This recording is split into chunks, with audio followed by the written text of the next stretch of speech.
Cześć, witam serdecznie z pięknego zielonego lasu, jak widzicie. Słuchajcie, wszyscy wiemy, do czego stworzony jest rower miejski. Możemy nim dojechać do pracy, możemy nim pojechać z punktu A do punktu B, gdzieś spotkać się z kolegami w mieście. Ale co w przypadku, gdy na przykład chcemy przejechać przez ścieżki leśne, tudzież podjechać pod górę? Dzisiaj, słuchajcie, sprawdzimy sobie, widzicie, co tam z tyłu stoi, tak? Stoi, to jest rower miejski mojej żony. Miejski, damka miejski, można powiedzieć, bardziej miejski. Rower mojej żony, który zrobiłem w ostatnim czasie. Tutaj możecie zobaczyć w filmie, jak robiłem konwersję tego. Jest to silniczek 250 W na napięciu 36 V, a bateryjka jest tak fajnie gustownie schowana tutaj oto tym dedykowanym bagażniku. Bardzo solidna konstrukcja, tak na marginesie. To, co tutaj widzicie, to jest po prostu podłączony mój element pomiarowy, który znajduje się tutaj.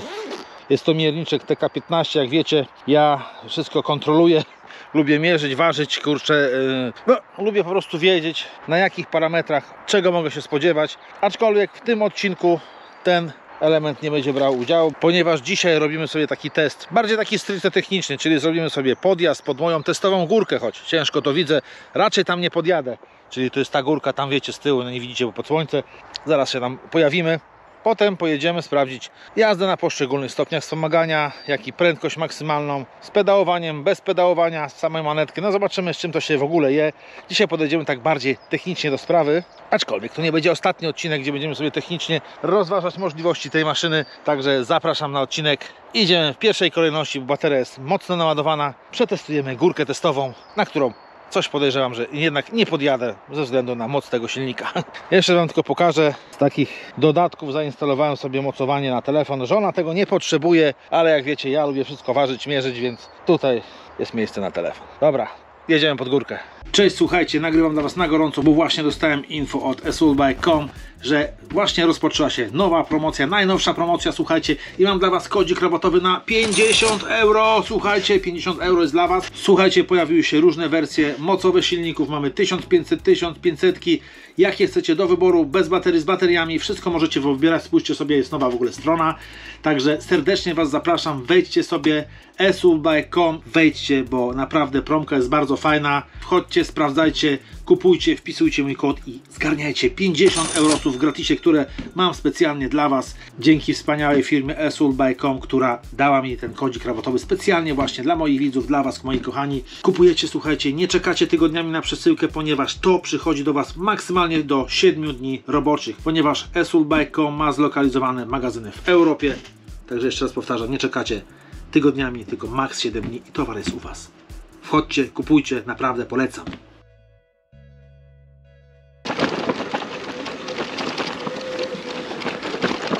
Zanim przystąpimy do testu, chcę tylko parę słów skierować do roweru firmy Dallas Bike. Może producenci będą mnie oglądać, to im coś zasugeruję. Słuchajcie, nie dawajcie nóżki od roweru 26 cali do roweru 28 cali, bo to się po prostu mija z celem i nie można go postawić, trzeba po prostu szukać drzewa, żeby oprzeć ten rower, bo ta nóżka, co prawda tutaj powinna być plastikowa nakładka, którą sam osobiście ściągnąłem, bo chciałem coś przerobić, nic nie daje, ale wrzyna się w teren, tak, że ten rower się po prostu przewraca, nóżka jest po prostu zbyt krótka.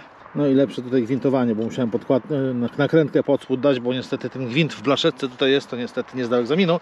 I druga sprawa, jeżeli dajecie koszyki do tego roweru, no to na chryzantemy złociste, tutaj akurat jest tak zrobione, dajcie tutaj bardziej wystający gwint, ponieważ ten koszyk tutaj się wkłada taką blaszką. I tutaj oryginalna wasza, co była nakrętka, niestety nijak nie idzie zapać, po prostu zostało półtorej zwoja gwintu, no i niestety musiałem zastosować taką, widzicie, od podpory łożyska, dopiero jakoś tam się to wkręciło, bo tak za Chiny pańskie nie szło to dokręcić, nawet ciężko było załapać i palcami już przeskakiwało, także takie dwa mankamenty, a tak poza tym rower jest fajny, no ale nic w życiu nie jest doskonałe, także taka mała uwaga. Dobra, lećmy z testem. 5. stopień wspomagania. Jak widzicie, szczerze powiedziawszy, ciężko to widzę, bo ja już mam po prostu praktykę z takimi typu silników, także, a to jest troszeczkę słabsza wersja, ponad 36 V, ale dobra, wystartuję z manetki na początku, a później zacznę pedałować. Dobra, już pedałuję, ponieważ moc tu narasta stopniowo. O, 850 W. Oczywiście przerzutka najmniejsza, czyli największe koło zębate z tyłu. O, już widzę, że źle. O nie, o nie. No nie ma co połować tego silnika, nie jest to rower offroadowy, prawda?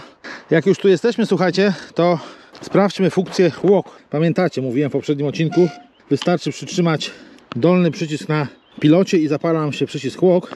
No, jedną ręką, nie wiem czy to zdołam pokazać. Spróbujemy funkcję podprowadzania, jednym zdaniem. Dobra, wciskamy. O, zapalił się walk. Od razu rower dostał życia. O. I słuchajcie, tu jest 12 stopni nachylenie górki. I zobaczcie. Podprowadzam sobie rowerek bez najmniejszego problemu. Podprowadzić się da, jak widzieliście, ale nie działa to podprowadzenie tak jak na przykład w innych modelach z wyświetlaczem LCD 3 czy 8, czy też 850 w Bafangu na przykład. Tutaj mam wrażenie, troszeczkę ta moc jest inaczej podawana, aczkolwiek rower też fajnie bardzo się podprowadza. Ja już kiedyś mówiłem to na filmie, że sam silnik to jedno, a samo sterowanie to drugie, a trzecie to jest wyświetlacz LCD, który ma swoje parametry, które możemy zmieniać. Wyświetlacz dużo zmienia, słuchajcie. To nie jest tak, że wystarczy sam silnik i kontroler i już pojedziecie, bo można to przekierować, bez wyświetlacza też się da jeździć, ale jeżeli dochodzi do tego wyświetlacz, to dochodzą też kolejne parametry. Dobra, no to jak widzieliście, ciężko jest podjechać z takim małym silnikiem. Ciężko, bo tu jest 12 stopni nachylenia, dosyć spora górka, aczkolwiek jeżeli przyjdzie Wam na trasie spotkać taką górkę, możecie śmiało podprowadzić funkcją walk, tudzież możecie używać manetki, tylko nie zapominajcie, że to jest przedni napęd. Podczas wtaczania roweru pod tak storową górę może Wam po prostu koło się uślizgnąć. Dobra, lećmy sprawdzić prędkości na poszczególnych stopniach oraz prędkość maksymalną, ale to później. Idziemy. Przy okazji zjeżdżania z tak stromej góry sprawdźmy hamulce, czy da się... Słynne odgłosy V-brake'ów, prawda? Ale patrzcie, bez problemu. 12 stopni i zjeżdżamy sobie powoli, hamujemy. Choć oczywiście nie umywa się to do hamulców tarczowych, prawda? Tu jest taka klasyczna górka, taka lekka.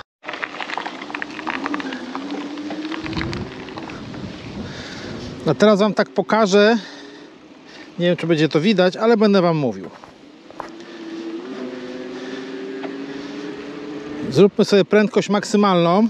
Prędkość maksymalna 30 km na godzinę, spokojnie. Jest to z pedałowaniem na najwyższym stopniu wspomagania. A teraz zobaczmy od razu, jadę na manetce samej, słuchajcie, bez pedałowania. Droga prosta, płaska, 29. No, też 30 na godzinę jak się rozpędzi, widzicie? Bez najmniejszego problemu. A teraz tak szybciutko Wam pokażę. Ta prędkość zależna od stopnia wspomagania. Jak już mówiłem, startujemy od pierwszego stopnia, macie już moc. Na starcie macie około 400 W mocy. No i na pierwszym stopniu 16 na godzinę już wspomaganie Wam ustaje. Drugi stopień, no ciut wyżej, 17 stopni, 17 km na godzinę. Trzeci to jest aktualnie, na którym sobie jadę. I to jest prędkość 21, już wspomaganie tak zaczyna ustawać. Czwarty stopień tak 25, już wspomaganie jest bardzo słabe, tak można powiedzieć, że się wyłącza. No i piąty już widzieliście, to jest prędkość maksymalna 30 km na godzinę. Jak dla mnie tak optymalnie to jest ruszanie z trzeciego biegu. Słuchajcie, bo naciskacie pół obrotu i rower, patrzcie, świetnie przyspiesza. Aczkolwiek do takiej jazdy na wprost radzę zredukować na dwójkę i też raz, że będzie ekonomiczniej, a dwa, jest wspomaganie na takim przyzwoitym poziomie. Rower nie rwie Wam się do przodu. Słuchajcie, mam tutaj taki mierniczek, który prawdę Ci powie, jak prawdziwie odczytuje wskazania. Wiadomo, że te wyświetlacze LCD nie zawsze pokazują prawdę, jeżeli chodzi o wattaż, a miernik raczej pokaże. Więc zobaczymy, jak to się ma do wskazań tutaj, do wskazań tych na mierniku. Więc mam 5 stopień wspomagania, żeby zobaczyć to obciążenie. Maksymalnie zobaczymy. Będę Wam mówił na bieżąco, bo tego nie będziecie widzieć. Raz, że krótki kabelek mam. Dobra, nieważne. 830 wyświetlacz LCD pokazuje, a miernik 640 W. Czyli o 200 W jest przekłamanie. No 830, 622 ciągle. 16A. 16 A pokazuje poboru. Jeszcze raz.